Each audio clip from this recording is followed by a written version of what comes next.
In this example, we have a single 3D vector and we need to find the angles it makes with each of the coordinate axes.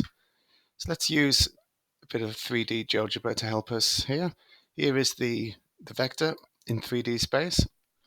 It helps you can sort of visualize this yourself, and you could do a sketch, but it's tricky when you're working with 3D. But there it is. There's the vector. Let's come up with a formula to find the angle it makes with the x-axis first of all. Well, let's draw a line from the end of the vector down to the x-axis, and it'll make a right angle with the x-axis.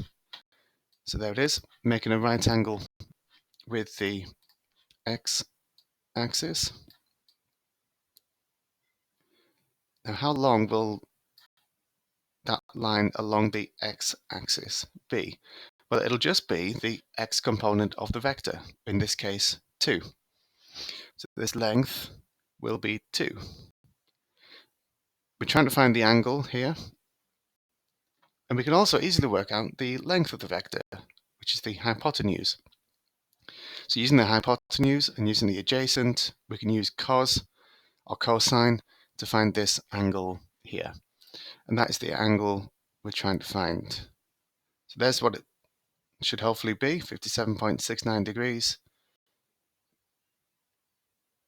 Let's now write it down on paper. So remember, we knew the adjacent was just the x component, in this case 2, and hypotenuse we can easily work out. So the adjacent over the hypotenuse will give us cosine of the angle we're searching for. In this particular question, the vector has a length of root 14. And work that out first because we're going to need it in all three cases. For the x-axis, the numerator is 2, the x component. Denominator root 14, inverse cos, get to the angle. And 57.7 is what we found earlier. Now let's find out the angle it makes with the y-axis and the z-axis as well. If you want to visualize those, here's the angle it makes with the y-axis. You can see it's an obtuse angle. So that's the angle it makes with the y-axis. Hopefully 143.3 is what we're going to get. So the y component is minus 3. So cos of the angle is minus 3 over root 14. Very important you don't ignore the minus. So we get, as expected, 143.3. And the angle it makes with the z-axis in there looks like 105.5. It's labeled as gamma on there. 105.5 degrees. We can see it there now. Angle it makes with the positive z-axis. So the z component is minus 1.